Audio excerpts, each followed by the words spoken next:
Welcome back. Let's now try to understand the bitwise right shift operation. I have declared an integer variable x and assigned that x with 10, and this is how x looks like in the memory with 10. As you can see that 1010 in the least significant 4 bits and all the leftmost bits are zeros. And I'm applying this x greater than 1. That's the right shift operation. Now on applying this x greater than 1 on x, it's practically going to shift each and every bit of x one position towards its right. That means the value is effectively going to be divided this time by 2 if I'm shifting one position towards right.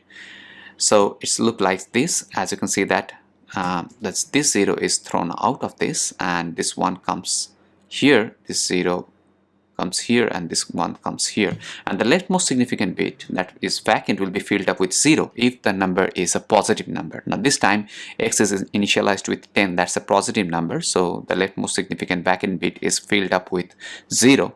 Now had it been a negative number, then obviously this leftmost significant bit would be filled up with 1. Otherwise it will become a positive number. So if you don't know how the negative numbers are represented in the memory using 2's complement system, you can consider subscribing to my other tutorial there in Udemy, that is number system for programmers, where I have discussed everything about this 2's complement number representation, the sign integer representation, that you will need to understand all these things. So here we go. If I'm doing it in general, say x greater than I, that means I want to shift I bits towards right, then effectively it's dividing the value of x by 2 to the power I. So if the x is right now 20 and I'm doing x equals x greater than 2, that means I'm dividing x by 2 to the power 2. So the value of 20 will become 20 by 4, that's 5. So the x will become 5 in this case. So that's how the right shift operation works. So let's go ahead and write a program and check out this.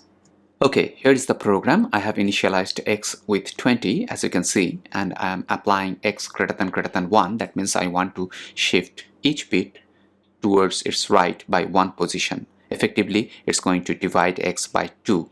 So we can expect the result here as 10. So let's go ahead and run this. So here it is. You can see that x equals 10, that is printed there.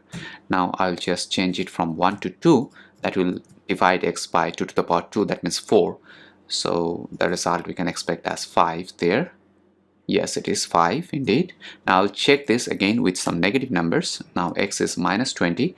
Now I'm applying this x greater than 2, so all the bits will be shifted towards right, and the leftmost significant bits are going to be filled up by 1s instead of 0s this time, in order to keep the sign intact.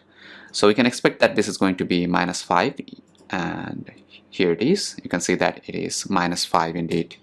So that's how the bitwise right shift works. In the next tutorial, I'm going to introduce bitwise AND operation, and let's see how that AND operation can be useful for identifying a particular bit, whether that is a 0 or 1.